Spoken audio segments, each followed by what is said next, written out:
व्यक्ति का भी अधिकार होता है। हम आर्टिकल 25 पे आते हैं। हम आर्टिकल 25 पे आते हैं, धर्म की स्वतंत्रता का अधिकार है।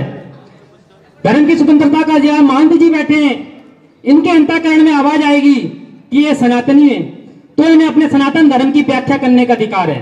आर्टिकल 25 के अंतर्गत अंतःकरण की आवाज सुनने का अधिकार है। महंत जी से कोई ये नहीं कह सकता कि जबरन आप अमुक धर्म अपनाएं, अमुक धर्म की बातें करें या अपने धार्मिक कर्मकांड नहीं करें। यह महंत जी के लिए लागू है। लेकिन यहाँ पे कोई अन्य समुदाय का व्यक्ति नहीं है। अगर कोई अन्य समुदाय का व्यक्ति भी होता है, चाहे किसी भी धर्म का हो, चाहे वो मुस्लिम हो, सिख हो, ईसाई हो, हर व्यक्ति को अपने अंतःकरण की आवाज सुनने का अधिकार है।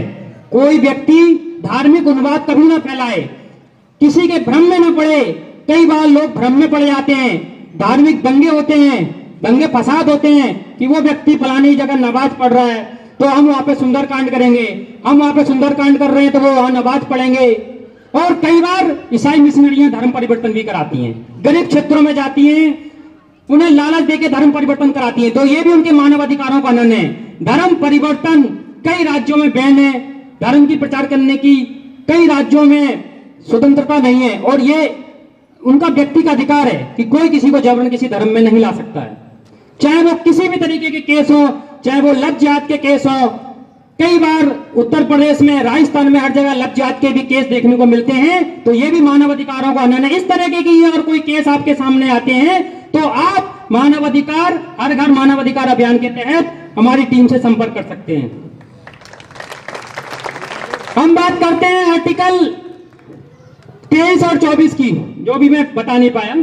आर्टिकल 23 क्या कहता है? आर्टिकल 23 ये कहता है कि भारत में बेगारी बंद कर दी गई है, भारत में जमींदारी प्रथा बंद कर दी गई है। जमींदारी प्रथा में क्या था कि व्यक्ति को एक बार ले आते थे और उससे 24 घंटे काम करा, 24 घंटे तो छोड़ो, 24 साल काम कराते थे, उसे कोई पेमेंट नहीं देते थे। पेमेंट देते भी थे तो अपने हिसाब से देते थे। एक मिनट सुनिए नौजवान भाइयों, आपके लिए बात है, कृपया 5 मिनट और धैर्य बनाए रखें। आज की डेट में जो प्राइवेट कंपनियों में काम कर रहे हैं वो क्या कर रहे हैं? बेगारी प्रथा बंद हो गई है, संविधान में बंद हो गई है, जमींदारी प्रथा बंद हो गई है, किसी से बेगारी नहीं ली जाती है, किसी को बधुआ मजदूर नहीं बनाया जाता। लेकिन प्राइवेट कंपनियों में क्या किया जा रहा है? 14-14, 18-18 घंटे काम कराया जाता है। पेमेंट उनको क्या दी जाती है? जो सरकार के न्यूनतम वेतनमान है उससे भी कम पेमेंट दी जाती है।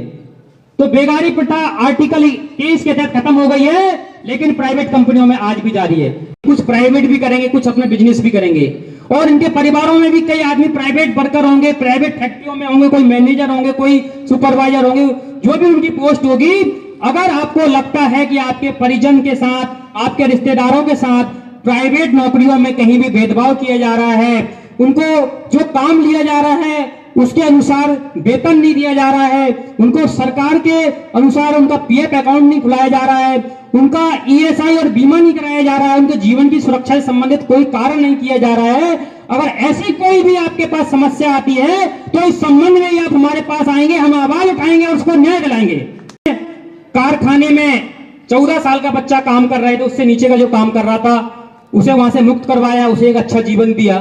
तो ये भी कार्य मानव अधिकार सामाजिक न्याय आयोग कर रहा है। इस संबंध में भी आपको लगता है कि किसी कारखाने में, किसी फैक्ट्री में 14 साल से कम आयु का कोई बच्चा कार्य कर रहा है, उसके संबंध में भी आप हमें सूचना दे सकते हैं। 24 घंटे 7 दिन में आपको न्याय दिलाने की बात करता हूं। अगर उसके बाद भी अगर कोई व्यक्ति मानव अधिकार के द्वार पे नहीं पहुंच पाता है किसी कारणवश, तो उसके लिए आर्टिकल 33 के तहत सुप्रीम कोर्ट में, उच्चतम न्यायालय में, आर्टिकल 226 के तहत उच्चतम सर्वोच्च न्यायालय में रिट डालने का, याचिका डालने का उसके सामने अवसर खुला हुआ। वो न्यायालय भी जा सकता है अपने मौलिक अधिकारों की रक्षा के लिए, अपने मानव अधिकारों की रक्षा के लिए।